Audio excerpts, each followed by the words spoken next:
This is the continuation of my previous session. Now we are continuing and showing you that vSphere 7 Module 2 fourth session. This is the physical architecture which is using your CPU, RAM, disk and network card, which is x64 architecture operating system, and it has an application. It could be 2019 operating system. In the virtual architecture, you will have CPU, RAM, disk and network interface. Here this is your virtual machine and it is having all the virtual resources in it. So this is for your information that this is the physical architecture with one operating system, virtual architecture, operating system one. Inside there are multiple VM and having multiple guest operating systems. As an application, VM2 as an application, VM3 as an application, it will have CPU, RAM, disk, network card in it as abstracted devices, abstracted resources from the. They will not have to any communication with the physical resources. These will be fed by ESX hypervisor, will take care of giving the resources to these applications. In this application there will be another virtual operating system which have another application. This is the architecture of virtualized environment. Make sure now physical resource sharing. Physical resource means how the physical resources which you see here, CPU, RAM, hard disk and network card, they are shared between the VM. One VM will communicate, other will communicate to get the RAM from the, and this communication and the dealing of this virtual, to give virtual resources. These are virtual resources here into the VM. These are the physical resources. Who is dealing with the physical? ESX hypervisor is dealing with the physical resources to provide the virtual resources into the VM. So these VMs will use the virtual resources in it. Now, example here is something, there is something called swapping and ask for the resources. What is swapping?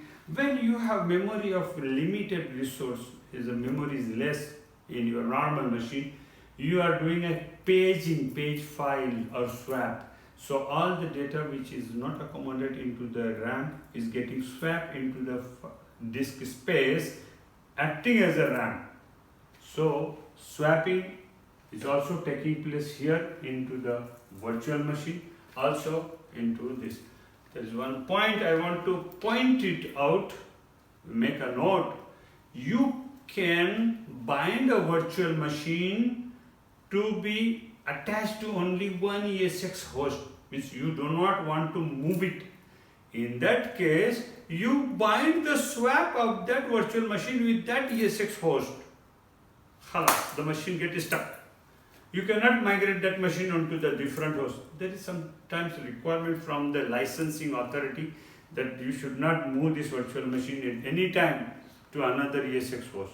So this you have to know that the virtual machine swap can be bind with the ESX host, then the virtual machine will not move. vMotion will not take place for that virtual machine. It will be very hard. You have to remove the swap binding before and make it default, then it will move. So now here in the virtual machines, you saw all virtual resources are provided. Very important part, suppose you have a 4-core CPU in your virtual machine, in the physical server, 4-core, sorry. Then you can create a virtual machine with 1 core, 2 core, 4 core. You cannot go more than the physical core. You cannot have one virtual machine with 8 core. No, because you have physical 4. You cannot go beyond physical sizes. And while giving the RAM, you cannot go up to the maximum size of the existing RAM, because the ESX host will also consume some RAM. So you have to leave around say 8 GB or 16 GB for the ESX host to service. So that to be taken care. So now you see total how many CPU you have granted for your 3 virtual machine. 4 plus 2 plus 1, 6 and 7 virtual CPU you have allocated to this machine, whereas you have only 4 CPU. So this is called over-committing allocation, over-allocation. So you can define CPU because at the time CPU utilization on the host is 20% or 50%. So if it is 20%, so you can go up to 8 times more. If it is 50%, you can double the number of CPUs into this way. So this is the one what is called over-committing, which is allowed in VMware. Ratio, well, it depends. At what ratio? Depends on your workload. If your CPU consumption is very high, you cannot go for higher ratio. If your consumption is 5%, you can go 20 times of the number of the CPU. Okay? So we went on the virtual machine utilization. Architecture for RAM is also same. So here I have suppose total 12 GB RAM. Then I have to leave at least 16 GB RAM or 8 GB RAM for my ESX host to run. So apart from that, I can give RAM 8 GB to this, 2 GB to this, 1 GB to this virtual machine, any size which way I want. It is what it is allowed. There is a RAM which is stuck. Means just like you can assign RAM fixed. So this RAM will be blocked. And there is one RAM called sharing. Sharing in the sense, even if you have total say 20 GB, you can assign 10 GB to this, 10 GB to this and 10 GB to this, allocating 30 GB. But you have only 20 GB. This will have a over allocation of RAM and sharing. So all RAM is not 100% used at one time. So this will use when it is free, then it will use when it is free. And this is called things how the resources are over committing and ratio depends. And it depends. Uplink with pass-through access. Use, remember this word in the exam, they usually put these words into the,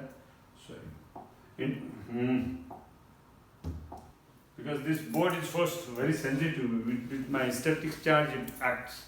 Okay. Uplink with pass-through access need communication outside the ESX host. When you want to talk with outside network, you require a uplink and pass-through authentication to physical card and physical switch outside. Otherwise, internally, you can create a switch, you can create 10 gigabit link, though you do not have outside 10 gigabit switch. Internally, you can create 10 gigabit between the VMs. This will be lesser, no issues. Nowadays, this ESX host, if you want to deploy, they are asking for you to have 10 gigabit minimum scale in the VCF configuration. So this is operating system is utilizing a virtual card in it, and this is the physical card which is in uplink and pass-through access is granted. Here the switch is, you can have 4-port switch, you can, if you want to increase more VM, you can have 50-port switches. So this is virtual switch. So you can go, that is hyperscale. Now, data store for VM, thin and thick provisioning. What is thin provisioning means? Your bottle is one which has only suppose 10 ml liquid in your 100 ml bottle. So it will be counting only 10 ml dedicated for you. And that is called thin provisioning. But thick provisioning, if you occupy a 100 ml bottle with you, though you have 10 ml filled, it will count against you as 100 ml. So that is called thick provisioning. So this is the way the storage is used, thick and thin provisioning. Then egress 0, lazy 0, these are the two different things which how to recover the data space after deleting the file, that is having relation. So vSphere VMFS provides a distributed storage architecture where multiple ESX hosts can read or write to the shared storage concurrently. That is your vSphere and vSAN, virtualized environment, virtual SAN, on which you can write concurrently, means all both the nodes can write into that shared storage, VMFS, NFS, vSAN, vSphere, virtual volume. Nowadays this virtual volume is not more in use. Now the highest is using vSAN. NFS they don't recommend, though still Oracle is using NFS, and VMFS is the basic. Basic is the you can say from the beginning VMFS is there. Multiple versions have launched. So this is your physical server which have physical disk connected and operating system and application on top of it. Virtual architecture with the two nodes, suppose ESX host, they're communicating to single storage and providing you the resources from the shared storage. In about the shared storage. Now I will go and explain these are the things we have next. There are resources like GPU. GPU are used in virtualization as to do high compute power like blockchain and high level mathematics, 3D graphic. vGPU and the provider are like NVIDIA, Tesla. These are the different brands which are providing you vGPU. It has its own RAM on it, it has its own RAM and speed and processor built into it, so it is helping you to give, it is reducing the load of the CPU and it takes care of the multiple calculations. GPU are added as PCI device and it has its own profile. When you are assigning a GPU to virtual machine from your existing setup in the cluster, you will have few nodes with the different GPU, few nodes, or you may have all the nodes with the GPU, but in that there are profiles, 6 GB profile or 10 GB profile RAM on the GPU which you want to cater to the virtual machine, size of the GPU you want to cater. So a common profile is used with the license per VM. There is a grid type license server will be installed on one of your in your organization. So that IP you have to provide for in your configuration of the virtual machine. There is something called display controller control. So NVIDIA control. So from control panel, you will go and choose the license server and give them to acquire the license. Then when the license will be there, it will accept.